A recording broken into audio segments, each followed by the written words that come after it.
volver. Agradezco a su profesor Oscar Orlando el que les haya otra vez combinado a venir a este espacio de análisis de la literatura científica en psicología, la Tlacuachita Ignorante. Y bueno, ya que estuvieron la semana pasada con nosotros, ya saben más o menos cuál es la dinámica. Hoy nos acompaña una doctora muy estimada, fue mi alumna hace tiempo, ya no recuerdo cuánto tiempo que fue mi alumna. Bueno, en el 2005 fue mi alumna. Pues fuiste de la tercera generación más o menos, ¿no? Bueno, ella es de la tercera generación de psicología de aquí de la Universidad Autónoma de Tamaulipas. Esta licenciatura empezó por ahí del 2002, entonces fue mi alumna, tiene la licenciatura en psicología y después se fue a la Ciudad de México a hacer su doctorado en la Universidad Autónoma Metropolitana Unidad Xochimilco. Así es, ¿no? Pues bien, el día de hoy la doctora Elena Azucena Salazar Jasso nos acompaña y va a hablar sobre, bueno, va a exponer un libro de un autor que ha sido pues, muy prolífico en psicología. Él formó parte del famoso círculo o la escuela de Frankfurt, junto con otros prominentes psicólogos como Wilhelm Reich. Y bien, ella viene a exponernos un texto que se llama Tener o Ser. Creo que está datado en 1976, su primera edición. Pues bueno, ya ese es el preámbulo, es la presentación de la doctora y de su texto, y pues espero que disfruten su exposición. Al final, ya saben, las preguntas que ustedes quieran realizarle a la doctora serán bienvenidas. Muchas gracias por estar. Muchas gracias.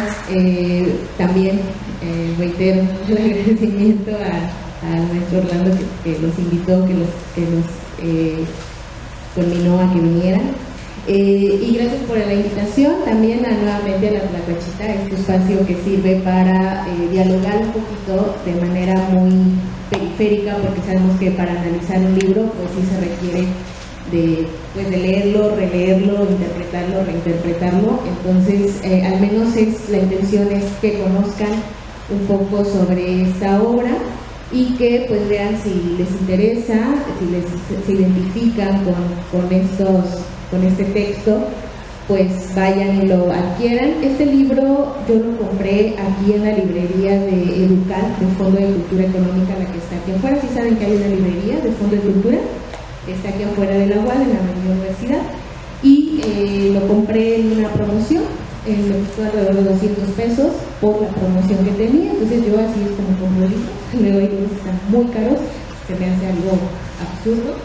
Entonces se los comento para que sepan que a veces haciendo el esfuerzo sí podemos ir a adquirirlos a estas librerías. Y bueno, ahí lo encuentran. Esta obra, que es de Erich Fromm, como ya lo comentaba el doctor Enio, es una escuela de pensamiento, que es el círculo de intelectuales de Frankfurt, y que fue una respuesta, bueno, de ahí emerge lo que es la teoría crítica, y fue una respuesta al cuestionar esta inercia que traíamos en las formas de pensar de la época de la Ilustración, en donde básicamente se nos prometió progreso, se nos prometió libertad, y pues para el inicio del siglo XX, del siglo pasado, pues se estaban dando cuenta estos intelectuales y muchas personas más que pues lo prometido no se estaba cumpliendo. Y entonces es donde empiezan a cuestionarse y a cuestionar el centrar en lo que es la ciencia, el conocimiento, en la mera razón pura.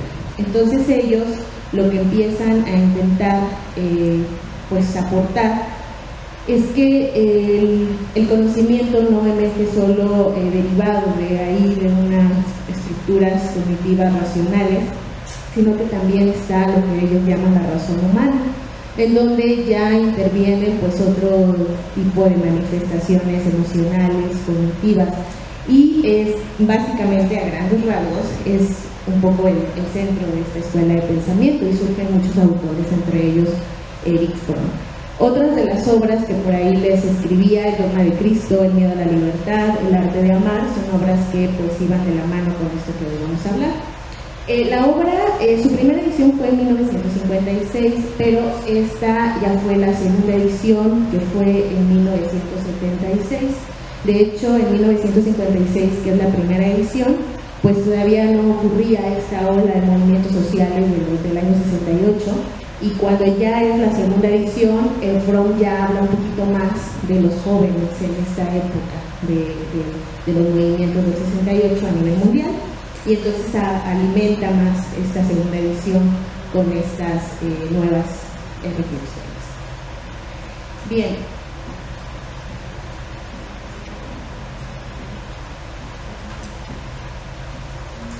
Bien, ¿cuál es el argumento del libro? A grandes rasgos, lo que busca Fromm es analizar los modos de existir. Entonces, él básicamente hace una crítica a lo que es la meta suprema para él de una sociedad industrial. Recordemos que era por los años 50, cuando empieza a escribir esto, y habla de que la meta suprema del individuo es tener. Pero él empieza a reflexionar sobre esto y escribe que no es nada más el modo de existir del tener, sino hay una contraparte que es justo el contrapeso a este modo de existir, que es el del ser. Entonces, básicamente el argumento del libro es estar analizando manifestaciones individuales y sociales, donde se logra ver, identificar cuando uno tiene como meta el tener y cuando uno tiene como meta el ser. Entonces, básicamente, en torno a eso ronda el argumento del libro. Y aquí, cuando uno empieza a leer el libro, algo que a mí me atrapó justamente y que me hizo seguirlo leyendo, es que él empieza haciendo un análisis de 3 poemas de diferentes, digamos, epistemologías, y dice, hay diferencias poéticas en la forma en cómo nosotros entendemos el mundo y cómo se manifiesta a través del arte, de la poesía. Y entonces analiza el poema de Basho, en donde él dice, hay 3 poemas, está el de Basho, está el de Goethe y está el de Tennyson. Y dice, los 3 hablan sobre que en su camino encuentran a una flor. Pero hay la forma en cómo lo expresan, la forma en cómo se acercan a la flor y cómo interactúan con ella es distinta y representa diferentes modos de existir, diferentes modos de relacionarse con el mundo. Entonces dice Basho, como dice ahí, su poema decía, cuando miro atentamente veo florecer la nazuna en la cerca, y hasta ahí se quedaba. Y entonces él decía, esta relación con la flor es meramente de identificación. Yo voy pasando, la veo, me llama la atención, es bella para mí, y me identifico con ella, pero hasta ahí queda, de contemplarla. Después, decía, está el poema de Goethe, que dice, la fuerza de la vida resulta más poderosa que la pura curiosidad intelectual. Y dice, me paseaba por el bosque completamente solo y no pensaba buscar nada. Vi en la sombra una florecilla brillante como las estrellas, como unos bellos ojos. Sentí deseos de cortarla, pero me dijo suavemente, ¿deseas que se marchite o muera? La tomé con raíces y todo y la llevé al jardín de una bella casa y la planté de nuevo en un lugar tranquilo, donde ahora ha crecido y florece. Es decir, que para este poeta el acercarse a la flor era, ok, está tan bella que lo que quiero es que florezca, lo que quiero es que se siga reproduciendo esta belleza. Algunos críticos más radicales dirán, bueno, ahí ya está interviniendo la naturaleza. Sin embargo, Fromm, y que sería lo que habría que debatir con Fromm, pero Fromm aquí hasta este punto lo que dice es, lo que está intentando es tan bella, me identifico tanto que prefiero que esto se reproduzca, y entonces va y la planta en un jardín. El poema es más amplio y la planta en un jardín de una casa porque donde estaba nadie la veía y la pisaban, entonces por eso prefiere como rescatarla. Y después analiza el de Tennyson y él decía, flor en el muro agrietado, te corté de las grietas, te tomo con raíces y todo en la mano. Flor bella, si yo pudiera comprender lo que eres, con raíces y todo lo demás, sabría que es Dios y que es el hombre. Entonces dice aquí, lo que hace Tennyson es mera posesión intelectual. Me gusta la flor, me identifico, pero lo que quiero es conocerla más. Y entonces la corto para llevármela y tenerla y conocerla mejor.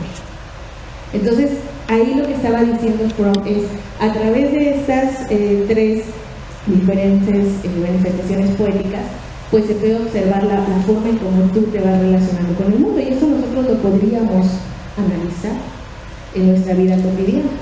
Si ustedes ven una flor por la calle, ¿cómo se relacionan con esa flor? A lo mejor algo no la ven, pasan de largo, no saben que existe, o si la ven, si la cortan y se la llevan a su casa, para los 3 días se marchita, o si lo que hacen es, como dicen comúnmente, le corto una poda y la siembro en el jardín de mi casa, y si no tengo jardín, pues lo hago para tener flores. Entonces, son formas que llevaron a Fromm a entender estos modos de existencia. Otro de los aspectos que a mí me pareció muy interesante es el uso del lenguaje.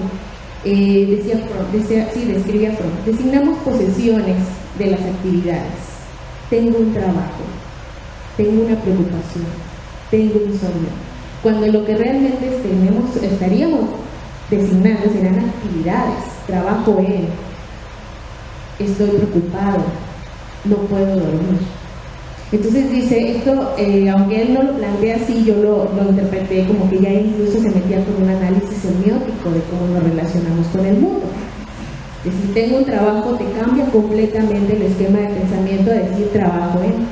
Porque decir trabajo en quiere decir que tú estás involucrado con tu actividad laboral, que no es algo que posees. Y por eso es que hoy en día, cuando perdemos un trabajo, sentimos eso, una pérdida.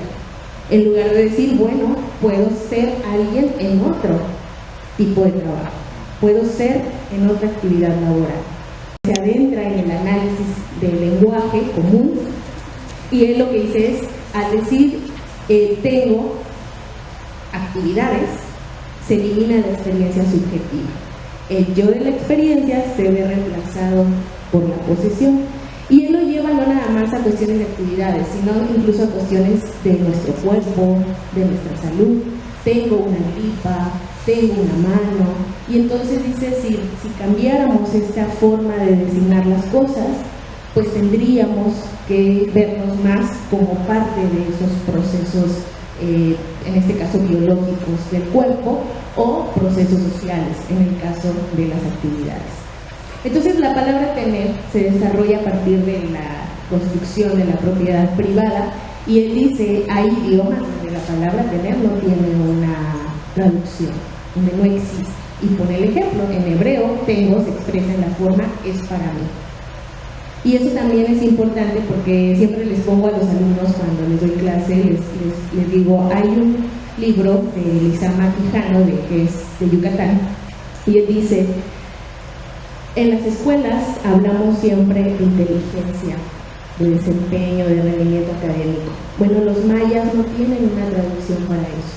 Ellos hablan de rendimiento. Y cuando se llega a evaluar a los niños de escuelas mayas, se les evalúa desde estos términos: memoria, aprendizaje, inteligencia, cuando ellos lo que viven es el entendimiento. Entonces, eso también sirve para que un poco nos adentremos a la importancia del uso del lenguaje. Entonces, básicamente Fromm lo que hace es retratar estos dos modos de existencia que para él son orientaciones ante el mundo. El primero es el modo de existencia de tener. Mi relación con el mundo es de posesión y propiedad. Deseo convertir mi propiedad todo el mundo y todas las cosas, todas las personas, incluso a mí mismo. Y por otro lado está el modo de existencia del ser, donde se identifican dos formas. Esta se opone a tener y significa una relación viva con el mundo, y se opone a la apariencia y se refiere a la naturaleza o realidad de una persona. Como vamos a ver en unas diapositivas adelante, el modo de existencia del ser es más activo, pero ahorita vamos a ver en qué sentido. Otro de las aspectos que detalla es el tener y el consumir. Esto porque, como ya les decía, empieza en los años 50 a reflexionar para escribir este libro, era el apogeo de la sociedad industrial, Y entonces decía, tener no nada más es consumir, sino también incorporar. Incorporamos objetos materiales y también incorporamos simbólicamente, es decir, el consumir no nada más es consumir objetos materiales, sino también hábitos, incorporar cuestiones simbólicas. Por ejemplo, hoy en día se habla del consumo cultural. Por ejemplo, en la Ciudad de México, que ya por todos lados hay eventos, vas a la Ciudad de México y siempre va a haber algo que puedas hacer culturalmente.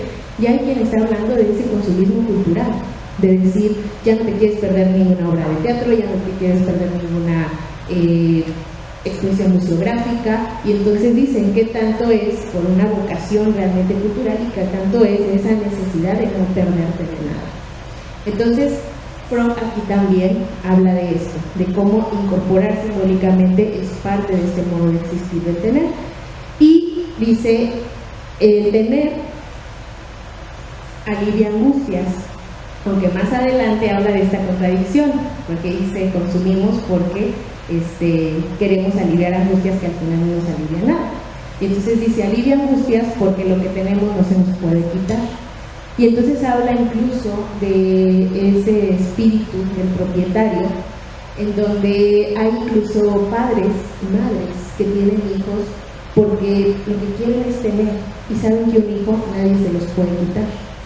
Y eso lo escuché en una plática TED que luego por ahí hace un toque bajo, pero luego de pronto saca ahí pláticas interesantes. Son pláticas que hacen como a nivel mundial sobre cuestiones críticas. Y decía una chica de Argentina que ella estuvo en la pobreza extrema, y ella decía, los pobres tenemos hijos porque sabemos que es lo único que poseemos y que es lo nuestro. Entonces, eso que se puede ver como algo bueno, de decir, bueno, al menos tienen algo, Fromm lo criticaba. Decía, no, porque estás nuevamente criando y procreando a partir de este modo de existir del tener. Y decía, cuando consumimos, el consumo nunca va a ser suficiente. Consumimos siempre para tener, pero pierde su carácter satisfactorio y entonces lo que hacemos es seguir consumiendo y consumiendo, porque nunca va a haber un objeto material, según Fromm, que nos llene existencialmente. Entonces, dice la fórmula del consumidor actual, que era de los años 50, pero que está todavía vigente, es yo soy igual a lo que tengo y lo que consumo. Entonces él dice, lo que hacemos al consumir, al tener este modo de existir del consumir, del tener, es querer devorarnos el mundo. Y estas fueron expresiones de la experiencia cotidiana que analiza Fromm una a una y que me parecieron sumamente interesantes. De manera muy general, le digo las que pues me hicieron mucha ruido, porque pues soy docente de aquí, de la universidad, y trabajamos con el aprendizaje, con la memoria. Entonces decía, cuando aprendemos, tiene mucho que ver cómo aprendes. Si aprendes para retener información, para pasar un examen, para acumular conocimiento, pues estás en el modo de tener. En cambio, si cuando buscas ser con el aprendizaje, entonces promueves el aprendizaje significativo. Y entonces decía, cuando estamos en el modo de existir, es estar plenamente en los procesos de aprendizaje. Por ejemplo, ahorita, o sea, algunos pues a lo mejor vienen y están pensando más pues, en lo que se van a comer dentro de una hora, o en las actividades que tienen pendientes, o si ya tienen sueño. Pero cuando están plenamente en la actividad en la que están involucrados, entonces empiezan a abrir el modo de ser. Porque ya no es para ver si me dan una calificación, para ver si me dan una participación. Ya es qué aprendo de esto y qué de lo que escucho resuena en mis experiencias. También la memoria tenía que ver con esto. Decía, recordamos mecánicamente. Cuando aprendemos las tablas, nos las enseñan como memoria. Hoy en día hay quienes no se acuerdan de cuáles son las multiplicaciones, no pueden multiplicar mentalmente por la forma en cómo lo aprendieron. O la tabla periódica, siempre la aprendemos, nos la enseñan en las escuelas, pero hoy en día a lo mejor no identificamos la mitad de los símbolos. Entonces, ahí dice, tenemos que pasar tanto en el aprender como en la memoria al acto de pensar. Es decir, yo lo relacioné a un aprendizaje más significativo. En la conversación, decía, cuando conversamos, en el modo de tener, tú estás procurando tu razón, tu argumento, que no te tumben tus ideas. ¿Por qué? Porque al igual que los hijos es algo que nadie te puede quitar. Pero, dice, si conversamos para dialogar, el que es en una conversación llega abierto, llega sin ese cúmulo de conocimiento así predeterminado, y lo que quiere es escuchar al otro. Cuando leemos, es una relación del autor con el que lee, con el autor con el lector, y una cosa es que leamos para contener las palabras del autor, y otra cosa es que leamos para cuestionar al autor, para ver los vacíos que tiene. Tenía un profesor en el doctorado que siempre nos decía, siempre que lean, siempre lo primero es pensar a quién le está contestando este autor, con quién está debatiendo en lo que es el cúmulo de conocimientos, en este caso científico. Entonces, leer es eso también, cuestionar. El ejercicio de la autoridad.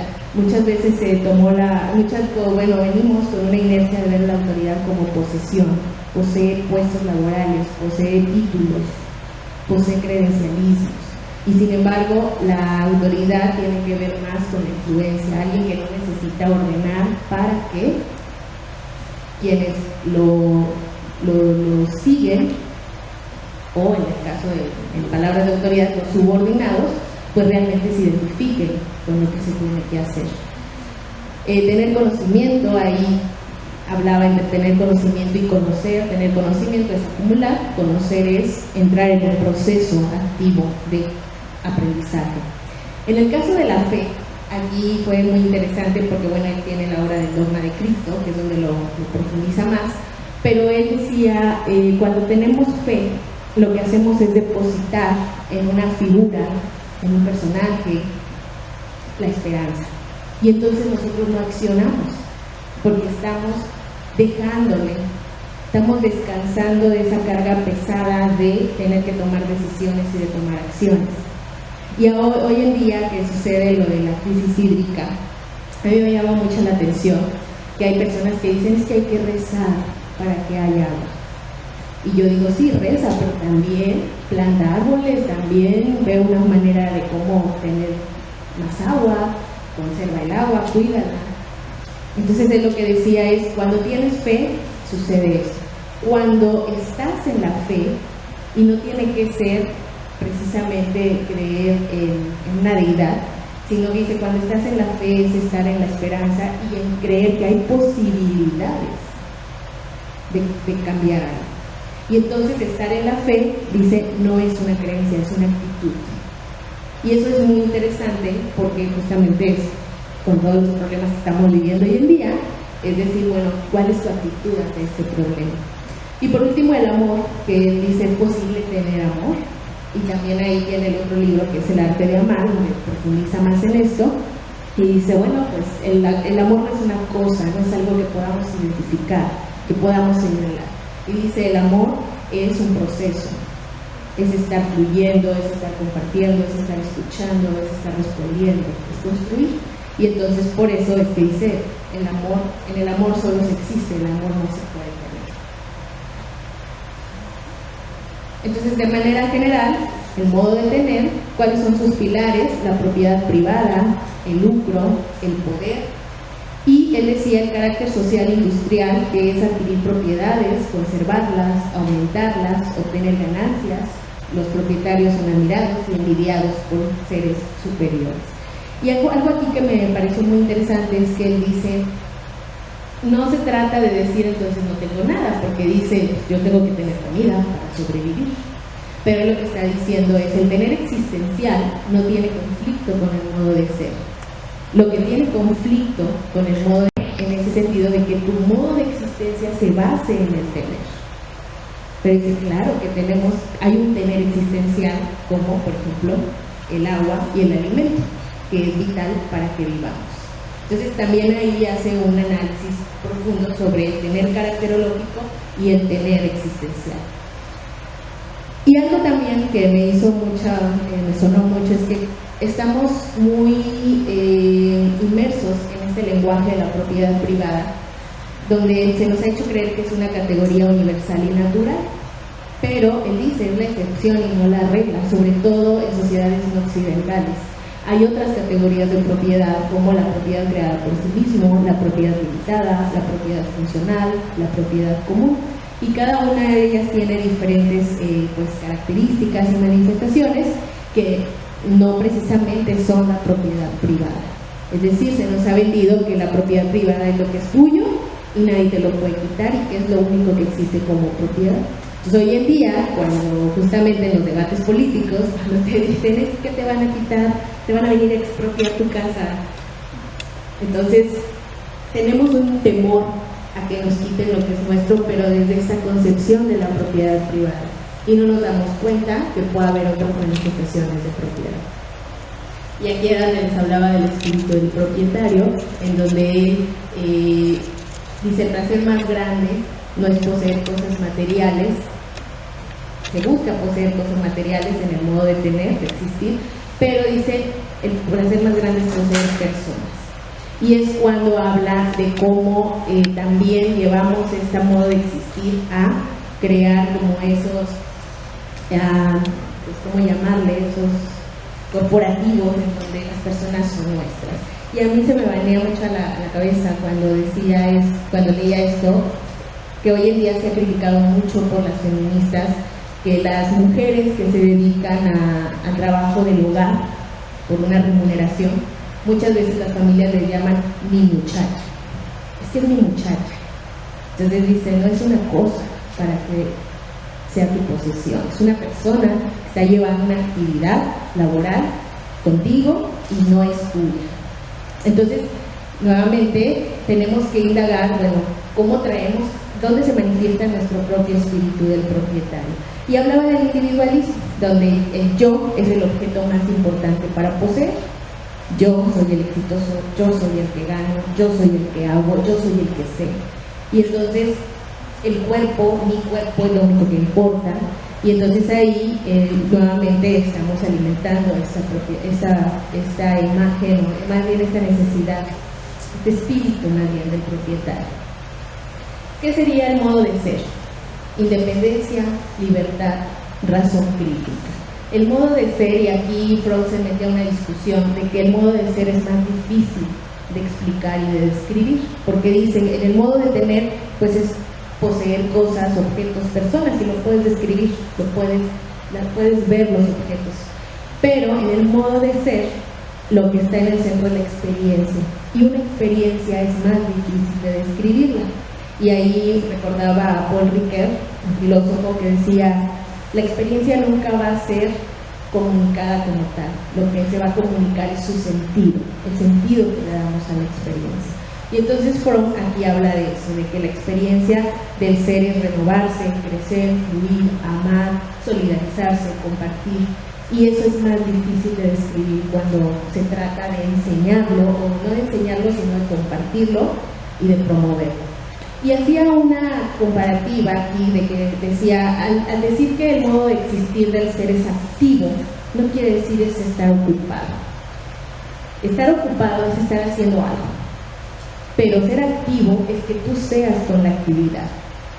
Dice, ver un árbol, contemplarlo, puede ser productivo desde el modo de existir del ser, aunque para la sociedad industrial y sus cánones de pensamiento no lo sea.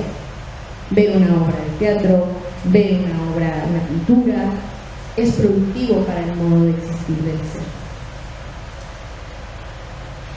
Y el atributo de la actividad siempre va ligado a la razón. Decía, ellos pues finalmente defendían la razón humana, y decía, Fromm era marxista, tiene mucha influencia marxista, incluso habla de cómo se llama interpretado el marxismo, y dice, es muy común criticar a Marx sin haberlo leído, pero él hace incluso un análisis de esta parte de cómo Marx decía la actividad humana se ve paralizada en el sistema capitalista, y decía esto, él se refería a este esquema de pensamiento donde te designan una función laboral y creen que eso es, y te alienan a eso, el tema de la alienación. alienación, estás alienado a esa actividad que no es tuya, que no vives, que no eres activo. Y entonces hablaba de esta actividad alienada y la no alienada. Y decía, en la alienada no soy sujeto de mi actividad, y en la no alienada soy parte de mi actividad. Y hablaba de que el modo de tener causa angustia. Por eso les decía, hace un momento decía, consumir es la aliviar angustia, pero es una contradicción, dirían los clínicos, psicopatológica. ¿Por qué? Porque después es cuando tú quieres renunciar a ese modo de tener, pues te va a causar angustia porque sientes que te falta algo. Y al momento que uno les dice, como estamos criados, formados en este modo de existir, de tener, cuando decimos despójate de los objetos, nos causa angustia. Decimos, bueno, ¿cómo le voy a hacer? ¿Cómo hago para que yo sea alguien? Ser alguien en el término de Fromm, con mis actividades, con lo que contemplo, con lo que observo, con quien platico. Y entonces causa angustia porque es como si nos arrojaran a un océano y no supiéramos nadar. Tenemos que aprender también a ser. ¿Cuáles serían las características del hombre nuevo según Fromm? Esa era como la propuesta de Fromm. Tenemos que renunciar a las formas de tener para poder ser.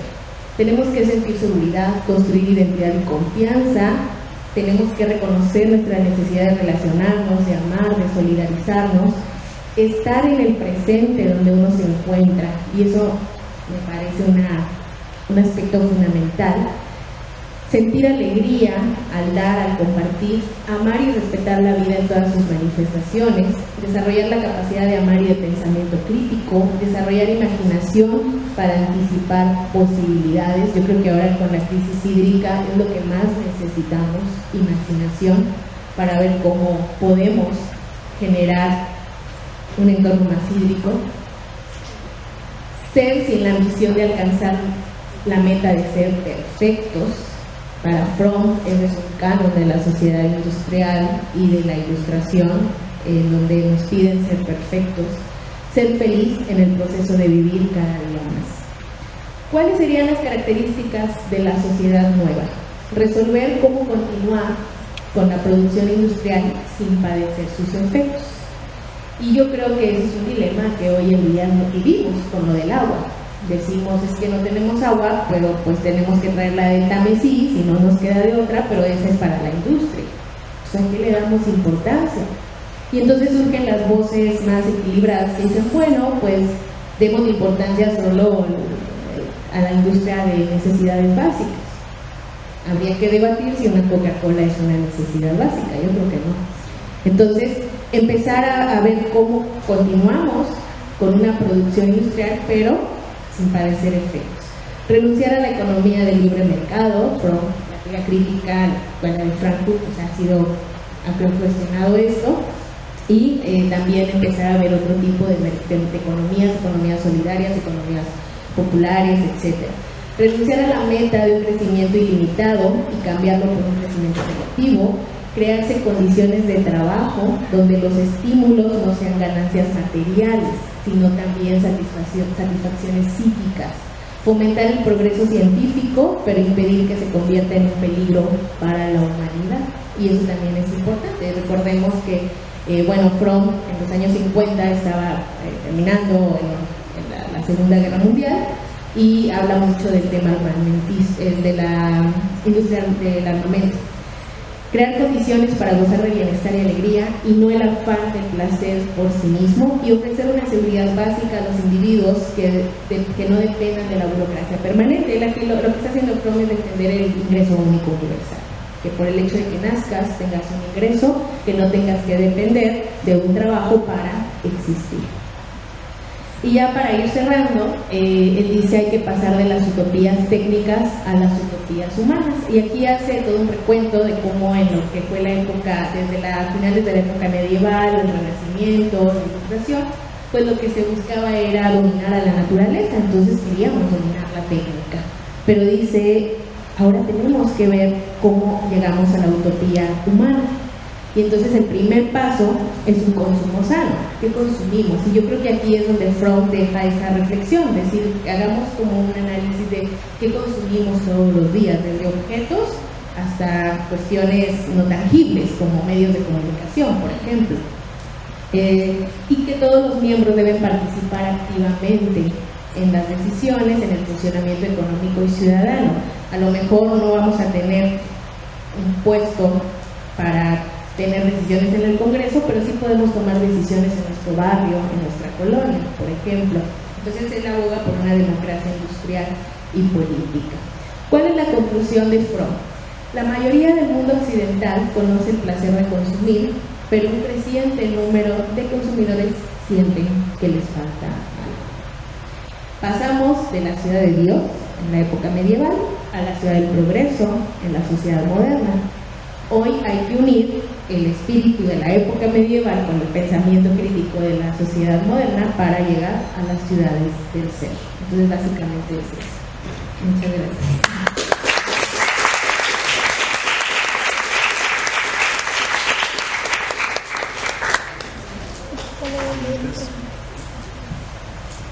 No sé si hay alguna pregunta. ¿Tienen alguna pregunta? ¿Un comentario? ¿Algo que debatan? Que digan, no, yo no estoy de acuerdo con Fromm. A ver, ahí atrás.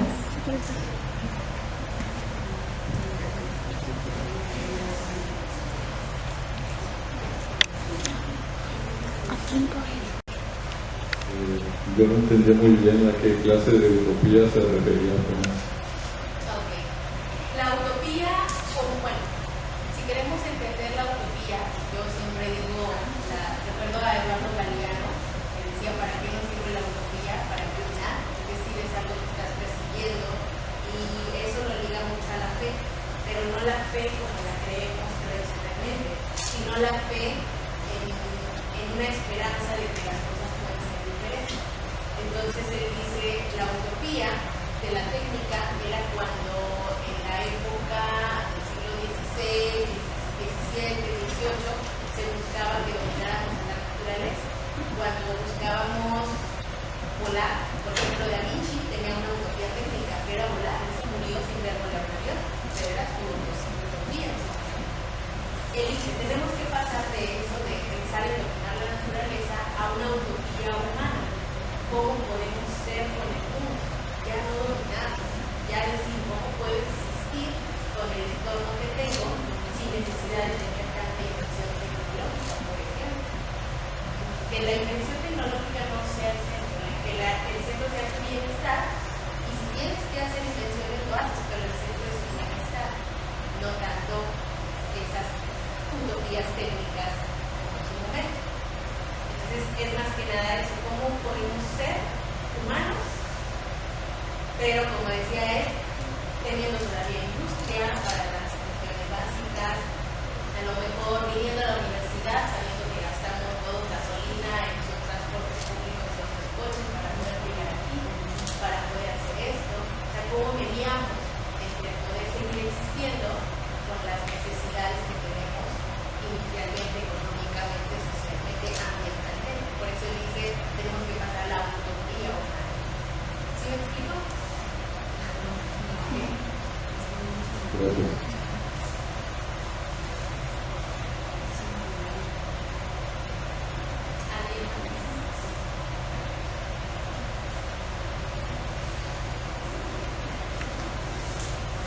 Hola, ¿qué tal? Bueno, yo quisiera hacer algunos comentarios. Me parece interesante la obra de Fromm. Tiene mucho que leí su obra cuando estaba en la licenciatura, siempre me pareció muy interesante y más actualmente.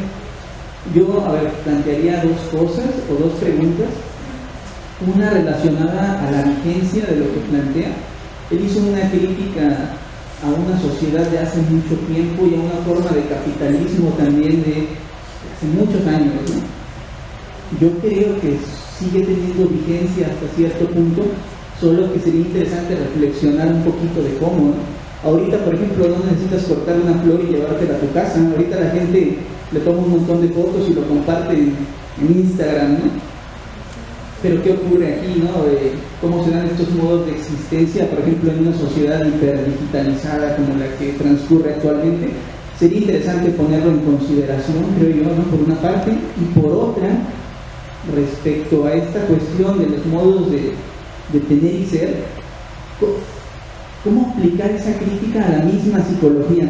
Porque creo que hay un punto interesante que está implícito en la crítica de Fromm. Pensemos cómo las ciencias sociales y la psicología se han constituido, quizá en torno a un modo de existencia en particular, ¿no? Al de tener, tienes tanta inteligencia, tienes estas actitudes, tienes esta enfermedad mental. Entonces, creo que hay algo ahí, por ejemplo, de esa crítica a la sociedad general que podría aplicarse, no sé, pienso, a las ciencias sociales en sí mismas, ¿no? ¿Y qué podría surgir de ahí? Yo creo que toda esta escuela crítica, Frankfurt y otros tantos, lo veían un poco en ese sentido, ¿no? También ser críticos respecto a la misma disciplina, porque al final son esas disciplinas las que podrían ayudar a eso que se dice en la conclusión, ¿no? A alcanzar esas utopías, por decirlo así. Esos serían mis comentarios. Muchas gracias. Sí, de hecho, cuando yo lo leía, pensaba esto de, bueno, se escribió en los años 50, se editó en los 70. Sin embargo, yo sí creo que sigue teniendo vigencia en ciertos aspectos, como ya los apuntes que yo les daba ahorita que lo exponía, por ejemplo, el tema del agua. Ahorita en Pueblo Viejo ya no hay agua. Y yo lo que veo es que la gente está volcada a tener agua, no a generarla, a tenerla, a captar en botes, a tener un tinaco, esperar a que pase la pipa para llenar de agua. Pero es una actitud pasiva. Espero a que pase la pipa. Porque estamos justamente en esta sociedad industrial. Hay alguien que genera el agua, que genera la infraestructura y que la va a llevar a tu casa. Una cuestión mecánica. Pero tendríamos que pasar al modo de ser y decir cómo generamos agua a una escala micro, local. Y entonces empieza a haber posibilidades, porque sí las hay. Nosotros en casa ya tenemos dos opciones. De hecho, estamos esperando a salir de lo que son las demandas de la universidad para abocarnos 100% a eso. Pero seguimos en este modo de existir del tener. Yo creo que en el caso de Fromm, que efectivamente escribe la obra de los años 50, sí está escrita para criticar una sociedad que sucedió hace 60 años, que estaba vigente hace 60 años. Sin embargo, las estructuras de pensamiento siguen vigentes. A lo mejor la sociedad ha cambiado, pero la estructura de pensamiento está perpetuada como el modo de existir del tener. Es ahí donde yo encuentro la vigencia. Y en el caso de cómo la psicología, cómo aporta la psicología, primero, ¿saben en dónde está ubicado este libro, El Fondo de Cultura? En superación personal. Ahí está. Al menos cuando yo fui, ahí estaba. Quiere decir que se sigue pensando desde el individuo, se sigue pensando desde el centro, desde la persona como el centro. Y no brincamos a pensar, a hacer en comunidad. Y cuál es también una aportación a la psicología, y justo lo retoma Fromm cuando habla de que nuestro propio ser es también nuestra posesión. Habla de eso. Cuando quieren describirte, te dicen, es que soy alto, soy moreno, soy blanco, tengo pelo negro, tengo pelo café. Pero tenemos que brincar a esa descripción de rasgos de personalidad, a explicar estructuras de pensamiento que son las que te hacen existir. Entonces, desde la psicología, yo veo una posibilidad de ir cuestionándonos cómo nos hemos centrado en ese modo de existir del tener, también como psicólogos, al evaluar, al investigar, al escribir un libro, y tendríamos que estar brincando a esa otra parte, a cómo desde la psicología tendemos a defender en los ámbitos laborales. Por ejemplo, siempre les digo a los alumnos, si van a ser psicólogos laborales, un principio ético sería, bueno, ¿a qué le doy prioridad? Al bienestar de mi trabajador, bueno, del trabajador, vean el lenguaje, el bienestar del trabajador o a las necesidades e intereses de la empresa. Y entonces dicen, bueno, pero si la empresa nos va a contratar, seguramente va a querer que nos debamos a sus necesidades. Pues ahí está el dilema, ahí está esa imaginación que dice Fromm. ¿Cómo hacemos para que nosotros como psicólogos lleguemos con una propuesta que pueda darle bienestar al trabajador y a la vez cumpla ciertas necesidades? Porque en esta crítica que hace Fromm, alguien tiene que ceder. Y lo que nosotros tendríamos que empujar a que quien tenga que ceder pues sean los empresarios. Porque lo que debería ser estar al centro es el bienestar común, al menos desde ahí tengo mi postura ideológica. Entonces, justamente, les pongo otro ejemplo, el Pueblo Viejo, es lo que ahorita yo estoy viviendo, lo que me identifica, es la flor que yo veo todos los días. En Pueblo Viejo había una fuente en el centro de Pueblo Viejo. Y me decía una amiga que vivía allá, cuando yo era pequeña, yo iba con mi abuela a agarrar agua de esa fuente. Pero luego que la concesión y fue de un particular. Y ya no podíamos tomar agua de ahí. En 2020, el Estado recupera la fuente. Obviamente se vino toda una cuestión política tremenda.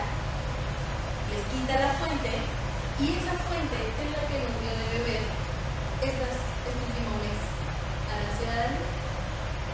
Entonces, sí se puede, pero tenemos que empujar, tenemos que también apoyar este tipo de actitudes de quienes están tomando las decisiones. Y no espantarnos cuando decimos es que la propiedad privada es el centro, es que a mí nadie me puede quitar nada. Tenemos que empezar a pensar desde qué tipo de propiedad estamos hablando, incluso cuestionarnos qué tipo de propiedad es la más conveniente. Es todo un debate, es toda una análisis y está justamente reflexión. No sé si haya más tiempo o si haya alguna otra pregunta. ¿Hay más tiempo? Sí, hay más tiempo si quieren seguir. ¿Alguna otra pregunta o comentario? Hola, buenas tardes.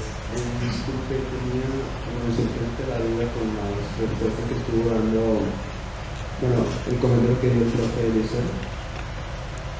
Se habla de la necesidad que tiene el ser humano. Yo lo veo como una necesidad de mantener las cosas bajo control, una necesidad de controlar la situación, quizás está un miedo intrínseco, y es lo que tenía un poco la duda o el comentario.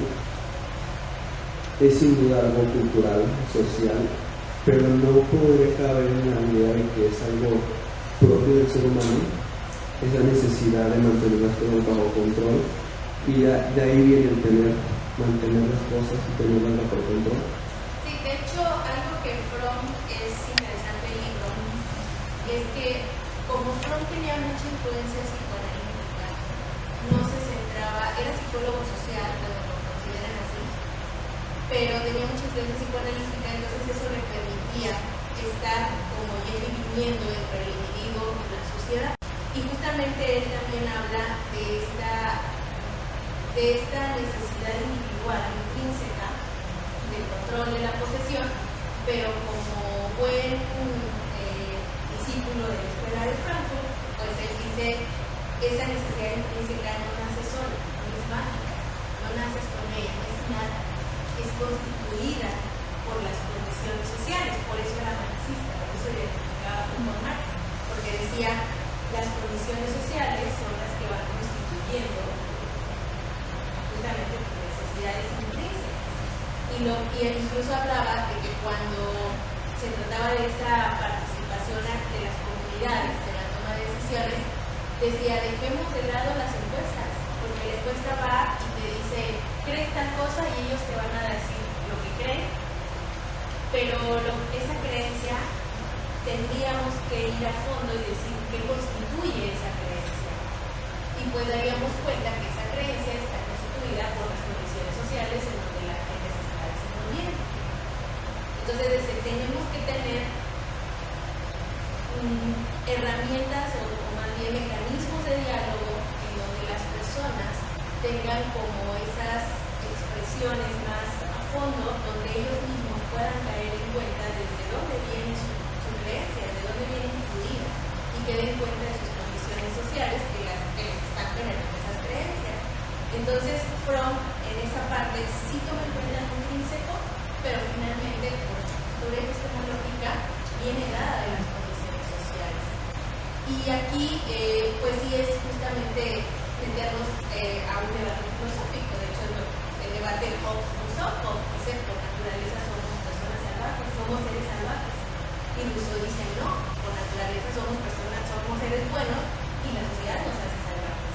Entonces aquí ya entramos ahora sí que pues cuestiones filosóficas, desde dónde vas a tomar la postura epistemológica para interpretar el mundo.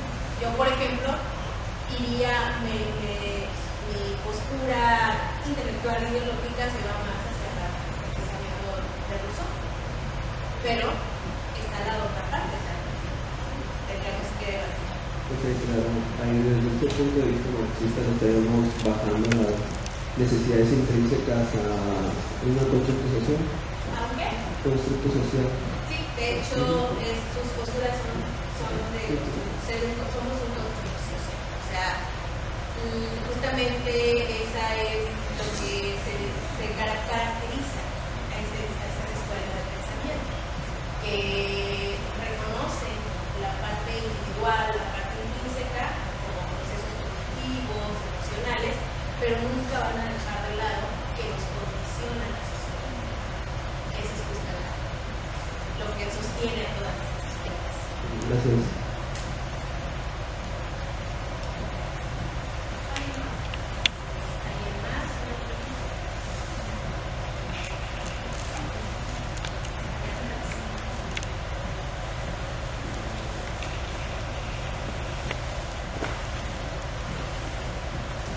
Bueno, buenas tardes. Primero que nada, doctora, me da mucho gusto verla marcando, ya saben, siguiéndola. Yo creo que algo que me lleva a reflexionar esta parte de lo que comentaba, ¿no? De tener, yo creo que va más allá de lo que es el objeto material, porque, y lo comentaba el mismo autor, ¿no? Cuando tenemos ese algo pareciera no ser suficiente y entonces quiero ir por más y por más, porque creo que no es el objeto, más bien el significado que tiene ese objeto que me da cierta posición social, quizá, ¿no? Entonces, y ese significado que se construye a partir de esto que quiero obtener, de esto material, viene meramente de esta parte de lo que comentaba, ¿no? De los constructos sociales, ¿no? Entonces, algo que también quería comentar es que por ejemplo, mencionaba, ¿no? Acerca de no poner o no adjudicar ciertas características al ser, ¿no? Por ejemplo, en los diagnósticos que decimos, no, pues es que eres disléxico, eres paranoico, no sé, miles de diagnósticos que podemos encontrar. Pero algo que creo que es importante recalcar es que, por ejemplo, desde la psicoterapia sistémica, ya lo que viene siendo la tercera hora de la psicoterapia, ya no se ve como el problema dentro de la persona, sino que ya se ve como una entidad diferenciada incluso de la sociedad, ¿no? Y entonces ya no decimos es que eres agresivo, sino es que en algún momento esta persona presenta alguna conducta agresiva, pero ya no le ponemos esa etiqueta de agresividad, ¿no? O más bien de un ser agresivo. Entonces, yo creo que es una visión importantísima, porque cuando vemos desde esta otra perspectiva a las personas, no como no dentro de una etiqueta, sino desde una perspectiva despatologizante, vemos diferente la sociedad, vemos con otros ojos, y creo que, bueno, por ahí comentaban, parece, ¿no? que está haciendo la psicología con esta parte, ¿no? Y yo creo que lo puedo ejemplificar, lo puedo relacionar muy bien con esta parte, ¿no? De las teorías sistémicas de la tercera ola de la psicoterapia, que ya están viendo al problema de forma diferenciada del ser humano, ¿no? Y esta perspectiva yo creo que es muy importante, sobre todo para aquellos que trabajamos con personas en general. Claro, de hecho esta tercera ola pues viene influenciada por la construccionismo social como su base, y por eso es que le da la vuelta. Pasamos de las teorías estructuralistas a las teorías del construccionismo social, en el caso de la terapia familiar sistémica. Y justamente sí es importante esto porque cuando yo doy clases de psicopatología, cuando me dieron por primera vez esa materia, yo no me gustaba porque decía, es que no me gusta eso del DSM, o sea, justamente voy por el lado de no patologizar. Si bien es una herramienta muy importante, necesaria para delimitar un diagnóstico, a veces se toma como el centro del DSM, y no, tiene que ser algo complementario. Entonces lo que hago siempre en psicopatología es que toda la primera unidad leemos a Foucault, para que ellos entiendan que tenemos el libro de personalidad y enfermedad, para que vayan viendo que la patología va más allá de una cuestión individual. Y entonces ya después llegamos con el DSM, porque creo que es importante tener en cuenta estos marcos para justamente no seguir reproduciendo desde la psicología, patologizar e individualizar a la enfermedad mental. Hoy en día tenemos muchos problemas sociales, ambientales, hídricos, políticos, y creo que tendríamos los psicólogos que brincar de una individualización de las cosas, de la psicología misma, a ya empezar a adentrarnos a las comunidades, porque de no serlo así estamos como el ratoncito que solo está dando vueltas en su propia rueda. Nos estamos mirando nosotros mismos, nuestro propio, estamos dando vueltas nosotros mismos y no vamos a llegar a aportaciones importantes para el nivel de necesidades y más bien para la oportunidad de soluciones que necesitamos hoy en día. Entonces siempre que a los alumnos les digo, ansiedad y depresión son las patologías, son los trastornos mentales ahorita más comunes a nivel mundial. Sí tenemos que enfocarnos a qué tratamientos son los más eficaces, pero también habría que preguntarnos por qué. ¿Por qué esas dos específicamente? Y que se detonaron con la pandemia. O sea, ya venían, pero se detonaron.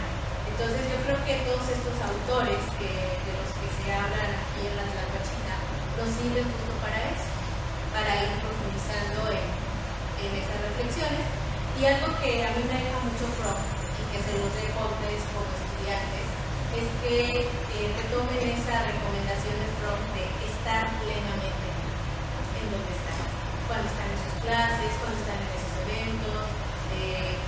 En general, traten de estar. Algo de ahí les va a quedar, algo de ahí van a aprender, y vayan desprendiéndose un poquito de el estar para obtener una verificación, el estar para tener una participación. Yo creo que sería eso.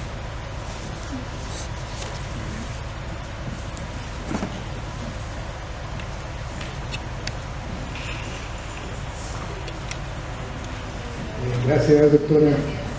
Bien, pues vamos a pasar, si ya no hay ninguna otra pregunta o algún otro comentario, vamos a pasar al cierre, ¿no?, protocolario de este evento. Y bueno, para abonar un poquito a la discusión, a la reflexión que hiciste sobre Eric Fromm, esto es parte del tener, ¿sí? O sea, le voy a dar a la profesora su reconocimiento para que lo tenga, porque por un sistema de puntos, ¿sí?, esto se va a traducir también en la tenencia de más dinero. O sea, fíjense cómo está todo, ¿no?, matizado también aquí en la academia por este sistema, ¿no?, del tener. Muy bien, pues déjame leer, ¿no?, para que... Bien, doctora. Pues bueno, gracias, y la presente constancia se le extiende a la doctora Elena Azucena Salazar Jasso, por su valiosa participación como expositora del libro Tener o Ser, del autor Erich Fromm, dentro del espacio de lectura La Tlacuachita Ignorante. En el estanque se encontraba con su red pescando la ciencia del comportamiento, correspondiente a las actividades del Centro de Investigación y Desarrollo Tecnológico Aplicado al Comportamiento, CIDETAC, celebrado este día, 13 de mayo de 2024. Firma nuestra directora, la doctora Elda Ruth de los Reyes Villarreal. Gracias.